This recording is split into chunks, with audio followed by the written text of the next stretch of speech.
দর্শক এই পর্যায়ে বাজার দর খবর জানাবো। রাজধানীর মোহাম্মদপুর টাউন হল বাজার থেকে যুক্ত হচ্ছেন সহকর্মী মইনুল হাসান। মইন, রোজার দ্বিতীয় দিন আজ বাজার পরিস্থিতি কেমন দেখছেন? বিশেষ করে লেবু সহ যে সকল পণ্যের দাম বেড়ে গেছিল কিছুটা কমেছে কিনা? কালার এক্সপার্ট, জর্জ স্যাপ এবং মাইল্ড অন হ্যান্ডস টেকনোলজি সমৃদ্ধ অরিক্স ক্রিস্টাল ওয়াশ আপনার লন্ড্রি এক্সপার্ট।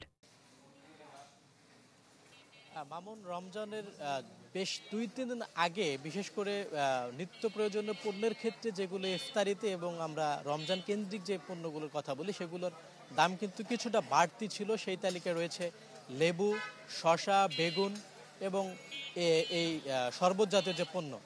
গত কয়েকদিন আগে মানে 2 সপ্তাহ আগে যে লেবু প্রতি হালি 20 থেকে 25 টাকায় মিলতো সেটা কিন্তু এখন আকার মান ভেদে কোনোটা 50 থেকে 60 টাকা, কোনোটা 80 থেকে 100 টাকা এবং সর্বোচ্চ 120 টাকা লেবু হালিতে বিক্রি হতে দেখেছি আমি এই মোহাম্মদপুর টাউন হল বাজারে।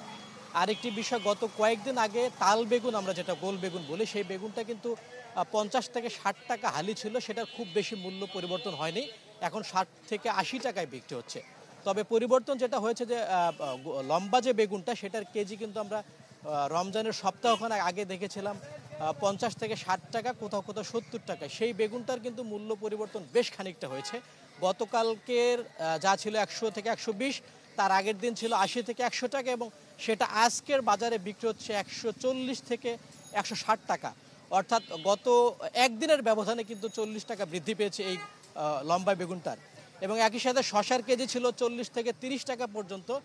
যে হাইব্রিড শশা, সেই শশাটা কিন্তু এখন 50 থেকে 60 এবং দেশি শশা বিক্রি হচ্ছে 80 থেকে 100 টাকা। এবং একই সাথে ব্রয়লার মুরগির দাম কিন্তু খুব বেশি বাড়েনি, এখন ব্রয়লার মুরগি বিক্রি হচ্ছে 190 থেকে 210 টাকা এবং সোনালী বিক্রি হচ্ছে 300 থেকে 320 টাকা।